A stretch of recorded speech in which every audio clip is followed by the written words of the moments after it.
हमारे यहां जो ईश्वरीय तत्व ज्ञान होता है ना, हाँ, वो ईश्वरीय तत्व ज्ञान ग्रंथों के प्रमाण से होता है। ऐसे नहीं होता है कि कोई भी ऐरा गहरा नत्थु खैरा और बोलने लग गया, मैं बताता हूं तुमको भगवान के बारे में। जी हां, प्रवचन करने लग गए, हाँ, हम सुन रहे हैं, जी हां, वो बता रहे हैं, जी हां, तो हम मान लें? नहीं, ऐसा नहीं है। ईश्वरीय विषय का जो निरूपण होता है, वो निरूपण ग्रंथों के प्रमाण से होता है। बिना प्रमाण के कोई भी बोले प्रवचन करता तो वो मान्य नहीं होगा। और प्रमाण, ग्रंथों का जो प्रमाण है, उस प्रमाण में जिज्ञासु मनानाम प्रमाणम परम श्रुति ही। ईश्वरीय जिज्ञासु के लिए, भगवत विषय के जिज्ञासु के लिए जो अंतिम प्रमाण है, वो है वेद। आप लोगों ने नाम सुना है ना, वेद। 4 वेद आपने सुने होंगे, ऋग्वेद, यजुर्वेद, अथर्ववेद, सामवेद, हाँ सुना है। वेद अंतिम प्रमाण है।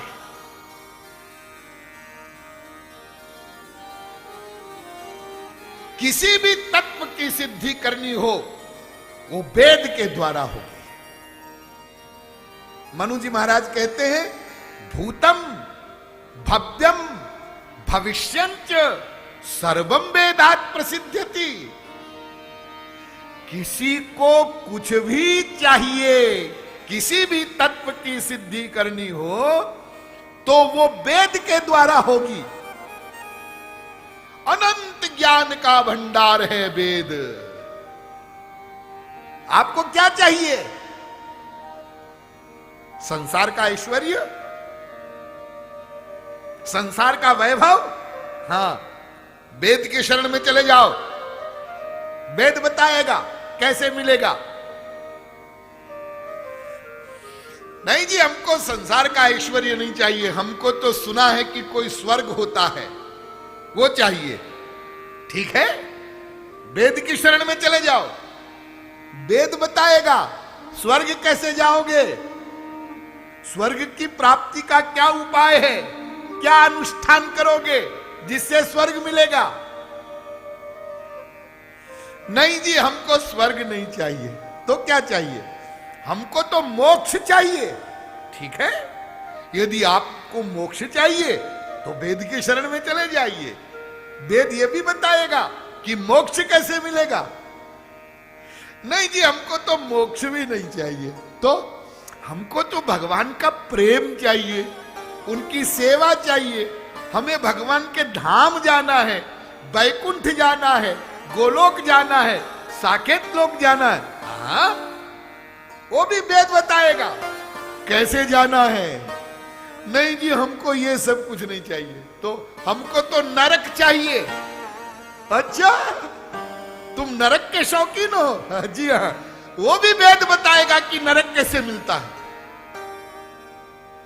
यानी कोई भी ज्ञान का ऐसा विषय नहीं है जो वेदों में समाहित न हो।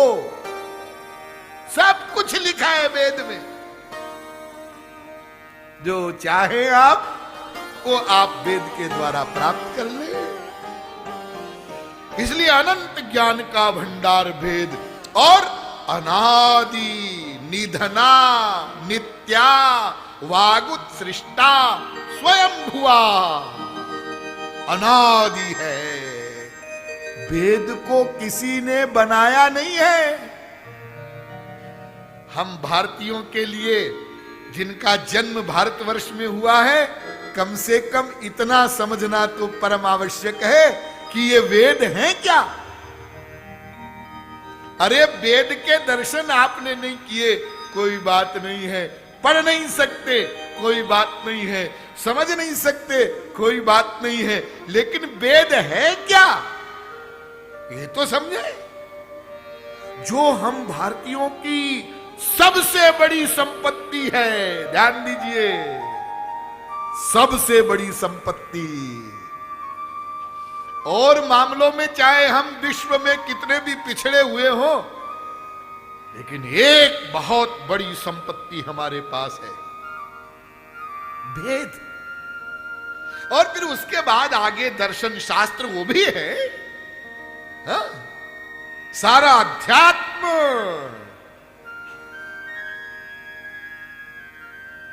ईश्वरीय मामले में, स्पिरिचुअल मामले में पहले भी भारत विश्व का गुरु था, आज भी है, आगे भी रहेगा, चैलेंज के साथ रहेगा। यह स्थान और किसी का नहीं हो सकता। क्यों नहीं हो सकता, आगे आपको बताएंगे क्यों नहीं हो सकता, इसका कारण है। तो वेद अनंत ज्ञान का भंडार और अपौरुषेय।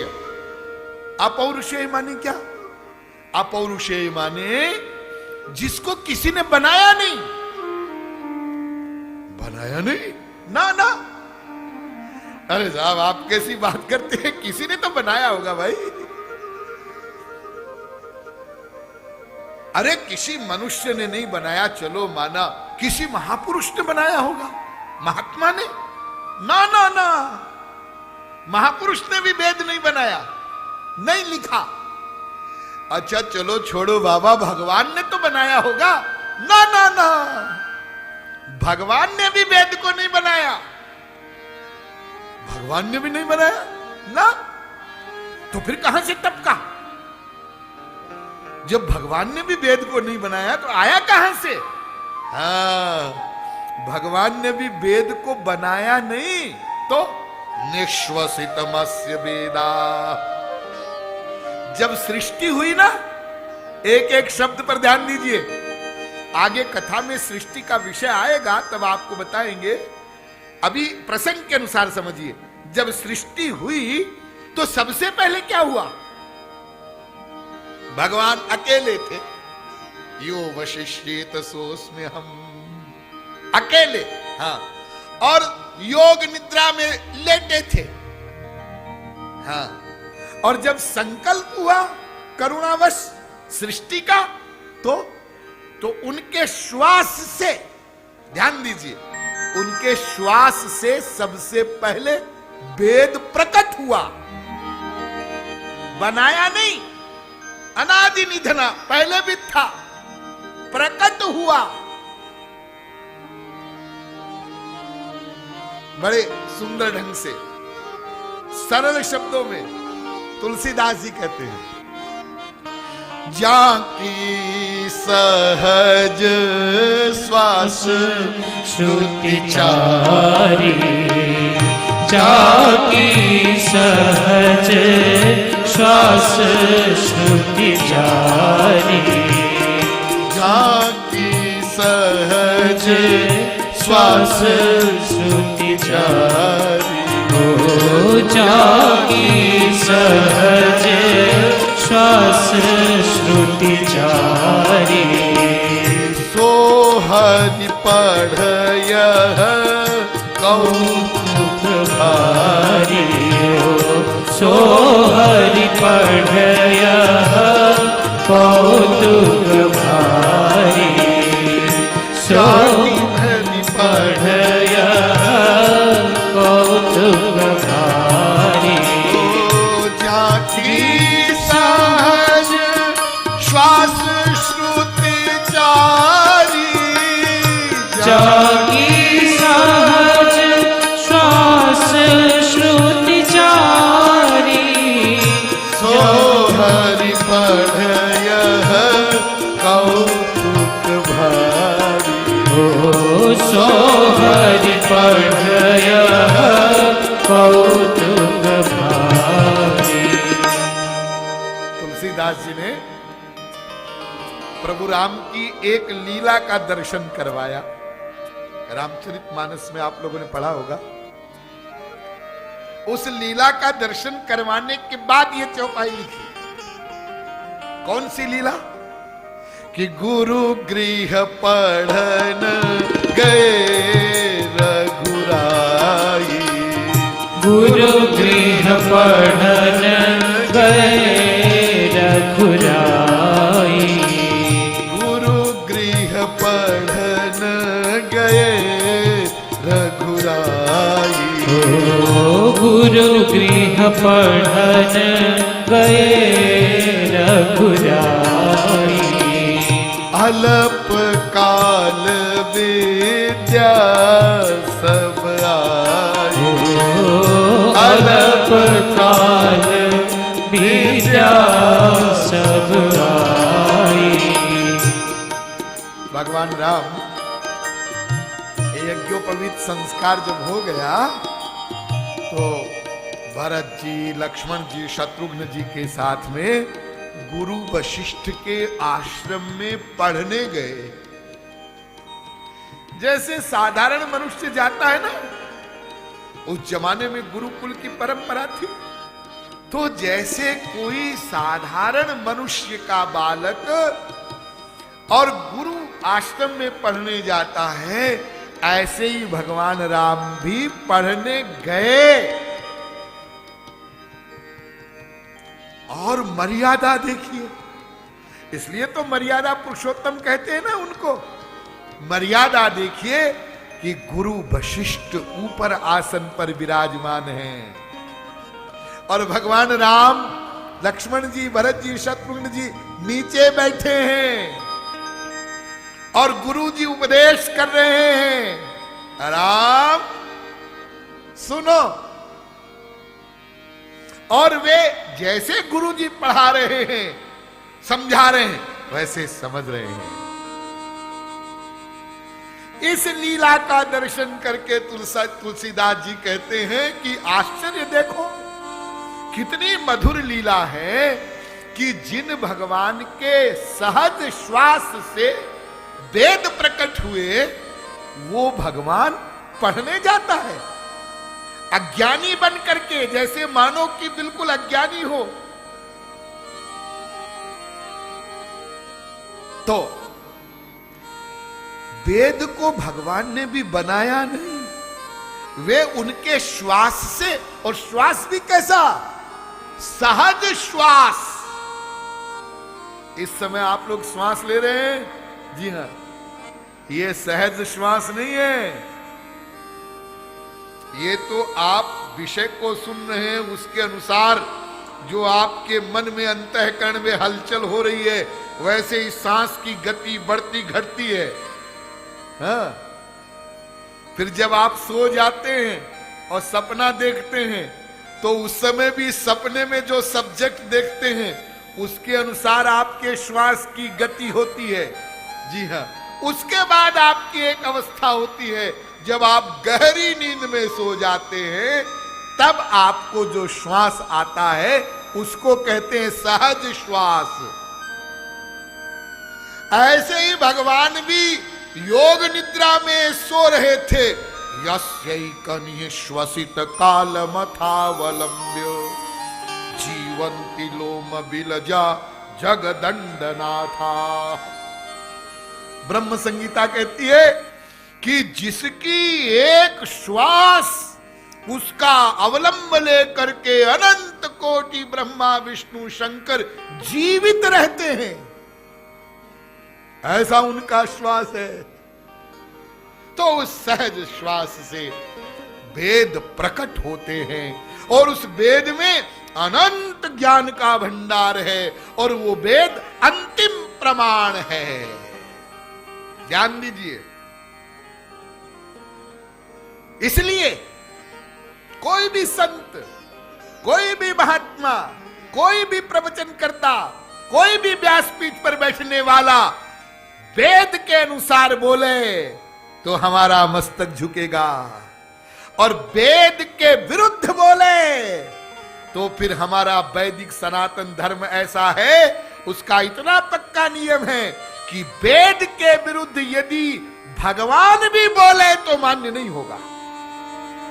हाँ, भगवान, अरे भगवान वेद विरुद्ध क्यों बोलेंगे भला? भगवान ने तो प्रकट किया, प्रकट हुआ भगवान से वेद, तो भगवान वेद के विरुद्ध क्यों बोलेगा? बोलते हैं, कभी कभी बोले हैं। जैसे भगवान बुद्ध, भागवत जी में वर्णन आएगा जब अवतारों का, तो बुद्ध को अवतार माना गया है, भगवान का अवतार। लेकिन ध्यान दीजिए, उस समय हमारे देश की ऐसी परिस्थिति थी कि भगवान का जो बुद्धावतार हुआ, उन्होंने वेद को नहीं माना, प्रमाण नहीं माना वेद को, वेद के विरुद्ध बोले, गलत बोले ऐसा हम नहीं कहेंगे। भगवान कोई गलत करेंगे ऐसा तो सोचना ही मत। वैसा करना उस समय जरूरी रहा होगा, इसलिए उन्होंने वैसा बोला। जैसे एक उदाहरण से समझिए, जैसे एक मां है, हाँ, और रात को 12 बजे उसका बच्चा रोने लग गया, मम्मी मम्मी रसगुल्ला खाऊंगा। अब वो बच्चा तो छोटा है, अब यदि मां उसको समझावे सही बात कि बेटा अब रात के 12 बजे हैं, घर में तो रसगुल्ला है नहीं और रसगुल्ले की सब दुकानें बंद हो चुकी है, तो इस समय रात में तो रसगुल्ला मिल नहीं सकता, और सवेरे जब बाजार खुलेगा तो मैं तुमको रसगुल्ला मंगा दूंगी, तब तू खा लेना। सही बात तो यह है, लेकिन वो बच्चा तो अबोध है, तो मां बच्चे को ऐसे नहीं समझाती। कैसे समझाती है? देख, क्या वो सामने वाला पेड़ है ना नीम का, उस पर हवा रहता है, भूत रहता है। जो बच्चे रात को 12 बजे रसगुल्ला मांगते हैं, उसको वो भूत आकर खा जाता है, सो जा। मां जानती है कि मैं झूठ बोल रही हूं, उस पेड़ पर कोई भूत भूत नहीं रहता है, लेकिन उस समय बच्चे को झूठ बोल करके सुलाना जरूरी हो जाता है, इसलिए जानबूझ करके मां झूठ बोलती है। और आश्चर्य देखो, मां के इस वक्तव्य को सुनकर के बच्चा चुपचाप सो जाता है।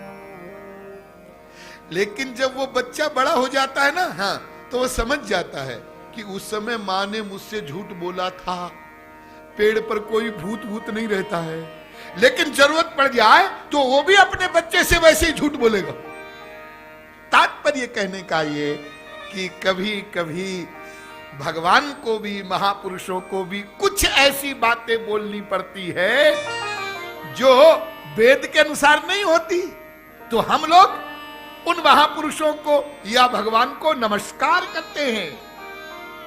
हम सब लोग भगवान बुद्ध को नमस्कार करते हैं, प्रणाम करते हैं, लेकिन उनके सिद्धांत का बहिष्कार करते हैं। उनका सिद्धांत हमको मान्य नहीं है, क्योंकि वो वेद विरुद्ध है। इसलिए ध्यान दीजिए, वेद इतना बड़ा प्रमाण है कि भगवान भी बोलेंगे तो वेद के अनुसार बोलेंगे तो मान्य होगा, और वेद के विरुद्ध बोलेंगे तो मान्य नहीं होगा।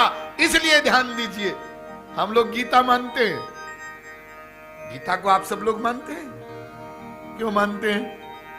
क्यों मानते हैं? अरे साहब, गीता ये तो भगवान श्री कृष्ण के मुखार बिंद से निकली है। अच्छा, ऐसा नहीं है?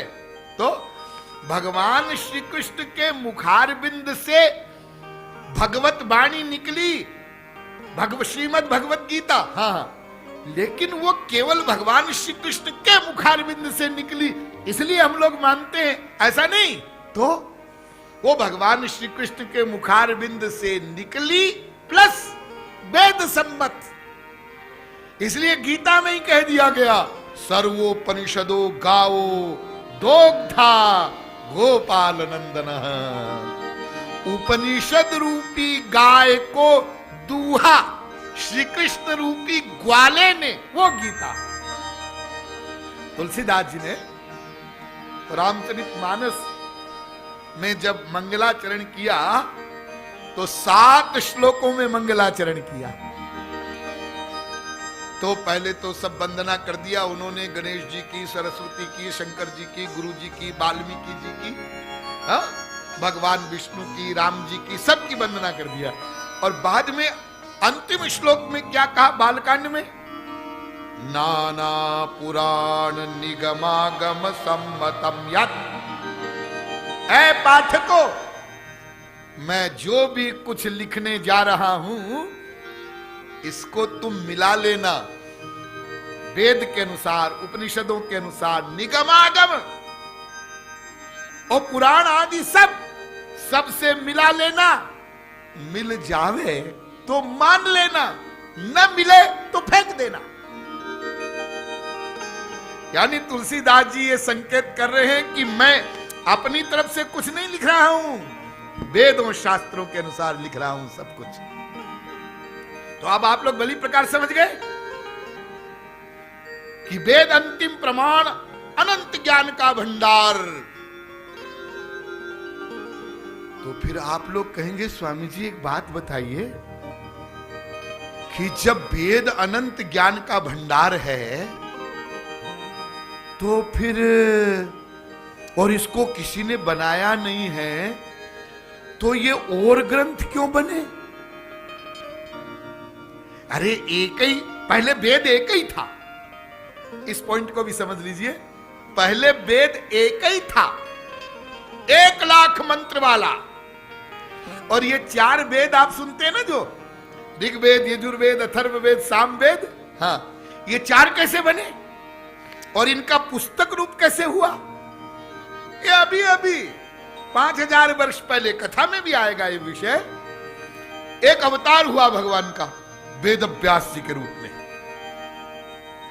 तो वेद व्यास जी ने विचार किया कि कलयुग में तो मनुष्यों की जो ये मेमोरी है, स्मरण शक्ति, वो बहुत कमजोर हो जाएगी और धारणा शक्ति भी बहुत कमजोर हो जाएगी। ध्यान दीजिए, अभी अभी वेद का एक नाम आपके सामने आया, श्रुति। जाकी सहज श्वास श्रुति। श्रुति माने क्या होता है? श्रुति माने महापुरुषों से, गुरुओं से सुन करके जिसको धारण किया गया। यानी त्रेता, द्वापर, त्रेता, सतयुग में मनुष्यों की धारणा शक्ति तो सतयुग में तो सबसे ऊपर, फिर क्रमशः घटती जाती है। सुना, शिष्य ने वेद मंत्र को गुरु जी से सुना, सुन करके धारण कर लिया और फिर उसके अनुसार साधना किया, प्रैक्टिकल, और अनुभव कर लिया। फिर उसने अपने शिष्य को सुनाया, फिर उसने अपने शिष्य को सुनाया। ऐसे श्रवण परंपरा से चला वेद का ज्ञान।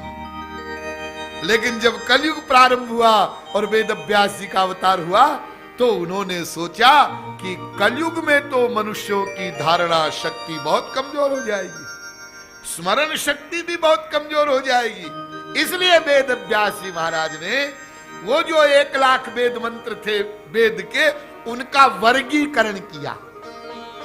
इसलिए उनका नाम पड़ा वेद व्यास। व्यददात यज्ञ संत्यत्यै वेदमेकम चतुर्विधम। एक वेद के मंत्रों का विभाग कर दिया, वर्गीकरण कर दिया और 4 वेद बना दिए और फिर अपने शिष्यों को पढ़ा दिए। ऐसे ये 4 वेद बने, पहले एक वेद था।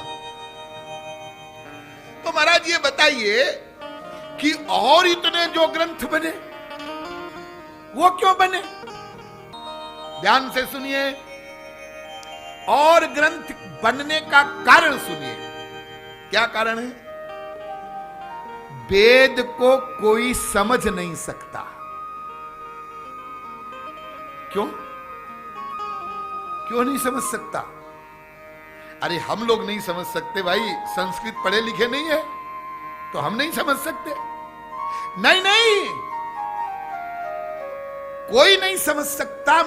मतलब कितना भी बुद्धिमान मनुष्य हो, अरे छोड़ो जी मनुष्य को, सरस्वती बृहस्पति,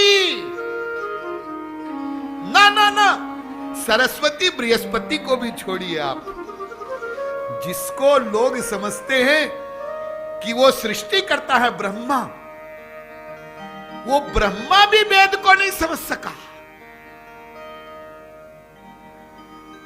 आगे कथा में आएगा कि मंगलाचरण का जो पहला श्लोक है पहले स्कंद का पहले अध्याय का, उसकी दूसरी लाइन में वेद व्यास जी कहते हैं, तेने ब्रह्म हृदय आदि कवये मुह्यन्ति यत् सूरयः।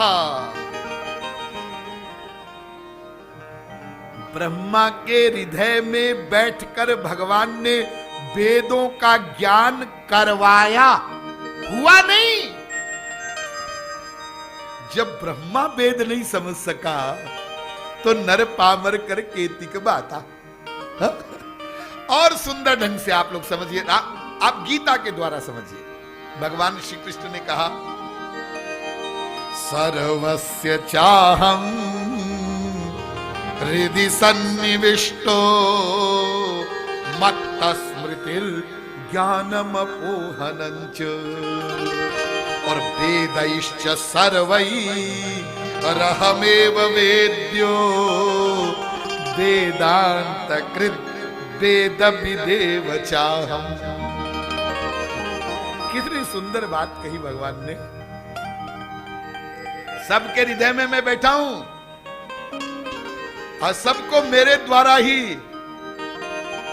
स्मृति ज्ञान आदि सब होता है, हाँ, लेकिन वेद कृत, वेद विद और वेद वेद्य, ये तीनों मैं ही हूं अर्जुन। बुद्धि लगाइए। वेद कृत माने वेद को प्रकट करने वाला, और वेद विद माने वेद को जानने वाला, और वेद वेद्य माने वेद के द्वारा जाना जाने वाला। ये तीनों मैं ही हूं। मैंने ही वेद को प्रकट किया, मैं ही वेद को जानता हूं, और मैं ही वेद से जाना जाता हूं। यानी मेरे अतिरिक्त और कोई वेद नहीं जानता। और या जिसको मैं जना दूं वो जान सकता है। हाँ, जिसको भगवान, अरे भगवान जनाते फिर तो सोई जानई जेहि देहु जनाई। सोई जानई जेहि देहु जनाई। जानत तुम्हारी भय जाई। जानत तुम्हारी है जाई। अरे भगवान यदि किसी पर कृपा कर दे वो तो फिर भगवान कहते हैं वो मेरे बराबर हो जाता है। ब्रह्मविद ब्रह्मैव भवति। हाँ? आगे प्रसंग आएगा तब आपको इस विषय को बताएंगे। तो वेद को कोई जान नहीं सकता। क्यों नहीं जान सकता? क्या खास बात है वेद में? ध्यान दीजिए, क्या खास बात है। नंबर 1 सुनिए, क्यों नहीं जाना जा सकता वेद को? पहली बात, अनंत पारम गंभीरम दुर्विगाह्यम समुद्रवत। वो समुद्र के समान अनंत गंभीरता लिए हुए हैं। कभी आप लोग गए मुंबई या चेन्नई, समुद्र देखा आपने? चौपाटी पर गए होंगे, क्या दिख रहा है? समुद्र है। अरे ये जो सामने दिख रहा है ना, ये इतना ही नहीं है, इसकी गहराइयों में क्या क्या है ये कोई साधारण मनुष्य जान सकता है? ये तो वो गोताखोर भी नहीं जानते। इतना रहस्य उसकी गहराई में। ऊपर ऊपर से आप देख लेंगे समुद्र को, लेकिन उसकी गहराई में क्या है ये आप नहीं जान सकेंगे। ये तो मटीरियल समुद्र है, लिमिटेड समुद्र है। वो वेद रूपी जो समुद्र है वो अनंत पारम गंभीरम, उसमें अनंत गहराई है। इसलिए मनुष्य, मायाधीन मनुष्य वेद को नहीं समझ सकता। नंबर 2, दूसरा कारण, परोक्ष बादो वेदोयम बालाना मनुशासनम। मैं संक्षेप में बोलूंगा, आप लोग समझते चलिए। वेद परोक्षवादी हैं। परोक्षवादी माने उसका भावार्थ अलग है और शब्दार्थ अलग है। शब्दों का अर्थ बिल्कुल अलग और भाव बिल्कुल अलग। कैसे कैसे अलग? एक लौकिक उदाहरण में देता हूं आपके सामने, उससे आप समझेंगे कैसे अलग भाव होता है। जैसे गुरु शब्द आप लोगों ने सुना है? गुरु सभी ने सुना होगा। गुरु शब्द का क्या अर्थ है, गुरु माने क्या होता है, ये आगे कथा में विषय आएगा तब बताएंगे। अभी आप लोग गुरु शब्द का जो प्रयोग होता है उसको समझिए। ये जो लोफर लफंगे लोग रहते हैं ना, गुंडे बदमाश, तो जब मिलते हैं वो, और दिन भर में किया जो भी उनको करना था, गपड़ सपड़, और फिर मिले रात को शराब खाने में। हाँ। और फिर आपस में बात कहते हैं, कहो गुरु 31 कैसी रही? अब देखो शब्द का क्या प्रयोग कर रहे हैं, गुरु शब्द का प्रयोग कर रहे हैं। और गुरु शब्द का अर्थ तो क्या है, और यहां ये जो गुंडा है, लफंगा है, ये गुरु शब्द का प्रयोग कर रहा है। गुरु शब्द, कहो गुरु नया साल कैसे रहा, यहां कहां कहां गए, कितना पिया, क्या क्या बदतमीजियां किया, ये बताओ। तो यदि कोई उन लफंगों को न जानता हो तो वो गुरु शब्द का कितना अनर्थ कर देगा। ऐसे ही वेद के जो मंत्र हैं वो परोक्षवादी हैं, इसलिए उसको कोई मायाधीन मनुष्य नहीं समझ सकता। और तीसरा कारण सुनो, एक और, वो क्या है? वेदस्य चेश्वरात्मत्वात् तत्र मुह्यन्ति सूरयः। वेद ईश्वरात्मक है। ईश्वरात्मक है माने जैसे भगवान दिव्य होते हैं, दिव्यो ह्यमूर्तः पुरुषः स बाह्याभ्यंतरो ह्यजः। जैसे भगवान दिव्य होता है, प्राकृत इंद्रिय मन बुद्धि से परे होते हैं, ऐसे ही वेदवाणी भी दिव्य है, इसलिए वो हमारी प्राकृत इंद्रिय मन बुद्धि से परे है। अब समझिए निष्कर्ष। तो चूंकि दिव्य वेदवाणी को कोई मायाधीन मनुष्य नहीं समझ सकता है, लेकिन वेद का जो अर्थ है, उसका जो विषय है, वो तो मानव मात्र के लिए है, जीव मात्र के लिए है। हाँ, तो उसके अर्थ को सब लोग समझ सकें, इस बात को ध्यान में रख करके बाद में महापुरुषों ने दूसरे ग्रंथ बनाए। वेद में और उन ग्रंथों में अंतर क्या है? वेद का विषय भी अलौकिक, भाषा भी अलौकिक।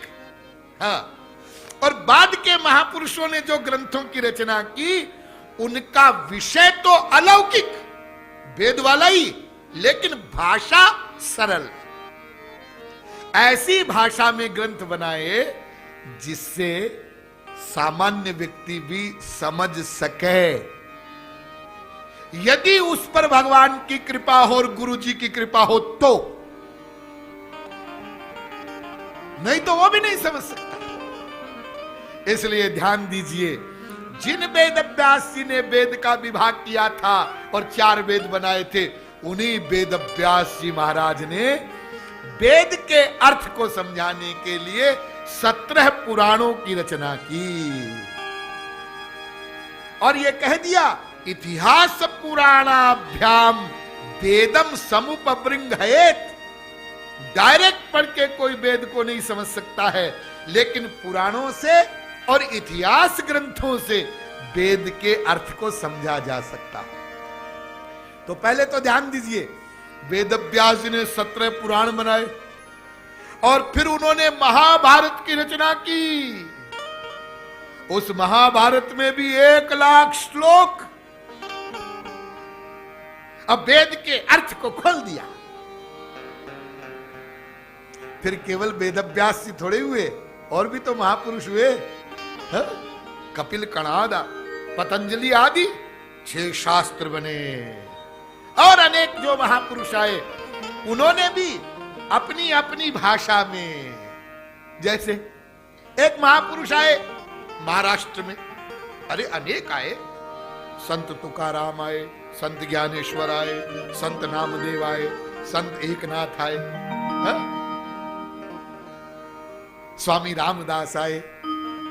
हमारा महाराष्ट्र में भ्रमण अधिक रहता है, तो महाराष्ट्र के सब संतों का स्मरण विशेष होता है। गौरांग महाप्रभु आए बंगाल में, मीराबाई आई राजस्थान में, अनेक महापुरुष हमारे देश में जहां जहां रामानुजाचार्य जी, निम्बारकाचार्य जी, वल्लभाचार्य जी, शंकराचार्य जी, अनेक महापुरुष। हाँ, जो महापुरुष जिस प्रदेश में, जिस समय में जहां हुआ, उन्होंने उस देश काल परिस्थिति में मनुष्यों की जो स्थिति थी, उसी भाषा में जैसे लोग समझ सके।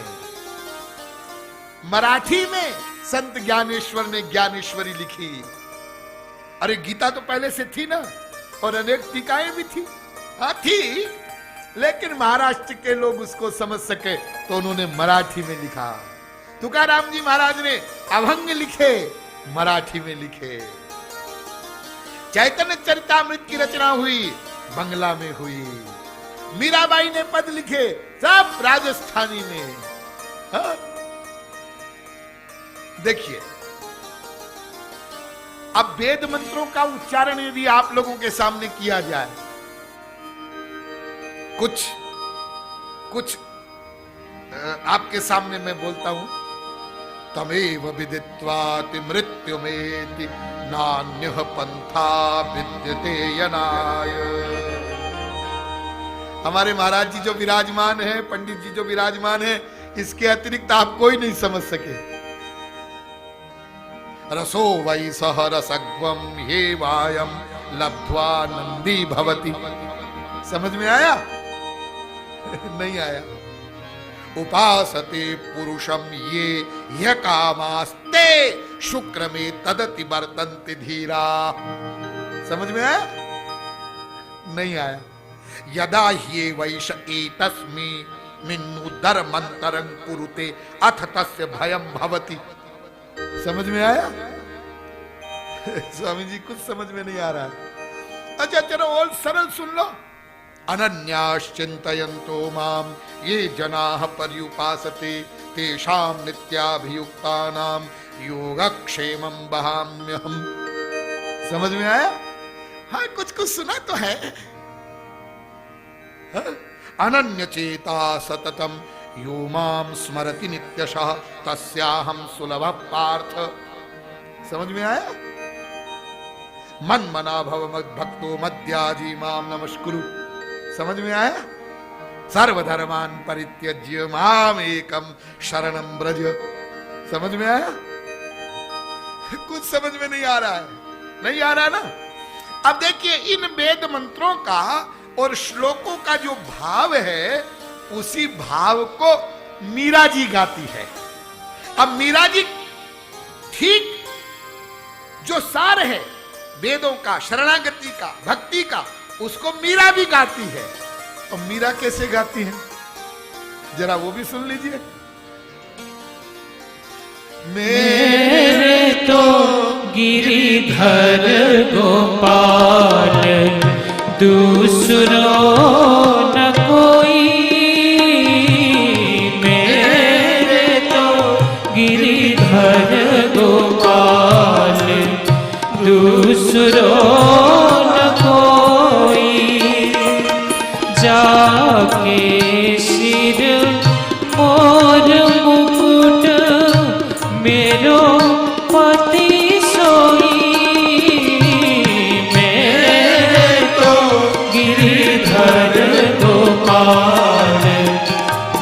दूसरो न कोई, मेरे तो गिरिधर गोपाल दूसरो न कोई।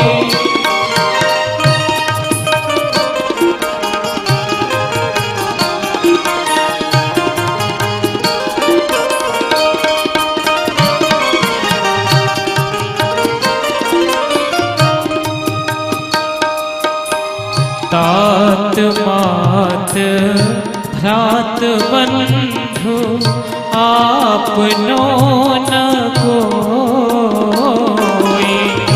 तात मात भ्रात बंधु आपनो न कोई। छाड़ी गई कुल की कानी, छाड़ी गई कुल की कानी, कहाँ करी है कोई। मेरे तो गिरिधर गोपाल दूसरो न कोई।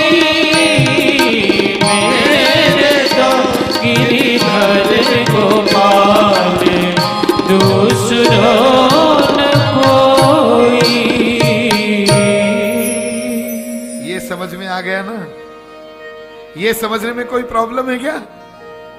हाँ, ये तो समझ में क्या आ गया, ये तो गा भी लिया, नाच भी लिए, सब हो गया। ये वही वेद मंत्रों की बातें हैं जो मीरा बोल रही है। तो अब आप लोग समझ गए कि ये और ग्रंथ क्यों बने? ये इसलिए बने ताकि वेदों के अर्थ को सब लोग, साधारण लोग भी समझ जाएं, इसलिए बने। तो हमारे वैदिक सनातन धर्म में जितने भी धार्मिक ग्रंथ हैं, उन ग्रंथों में जो सबसे महत्वपूर्ण ग्रंथ हैं, उनके रचयिता हैं वेदव्यास जी महाराज। ये नाम आप लोगों को याद रहेगा। तो उन्होंने ही वेदों का व्यास किया, उन्होंने ही महाभारत की रचना की, उन्होंने ही 17 पुराण बनाए, उन्होंने ही वेदांत बनाया। लेकिन ध्यान दीजिए, इतने सारे ग्रंथों की रचना करने के बाद भी मुह्यत्यज्ञान सागरे, आगे का कथा में ये विषय आएगा कि वेदव्यास जी को संतुष्टि नहीं हुई, वो दुखी थे। वेद वेदांत सुषणाते गीता या भी कर्तरी, गीता का की रचना भी उन्होंने कर दी, फिर भी उनको संतोष नहीं हुआ। तब सबके अंत में नारद जी की प्रेरणा से उन्होंने श्रीमद् भागवत महापुराण की रचना की। जब श्रीमद् भागवत ग्रंथ की रचना वेदव्यास जी ने की, तब उनको संतुष्टि हुई। अब मेरे पृथ्वी पर आने का प्रयोजन, अवतार का प्रयोजन सिद्ध हो गया। इसलिए निष्कर्ष सुनिए, समस्त धर्म ग्रंथों में, केवल हिंदू धर्म नहीं, समस्त धर्म के जितने भी ग्रंथ हैं, उन ग्रंथों में सर्वोत्कृष्ट स्थान यानी मुकुटमणि श्रीमद् भागवत महापुराण है। ये सर्वश्रेष्ठ ग्रंथ है।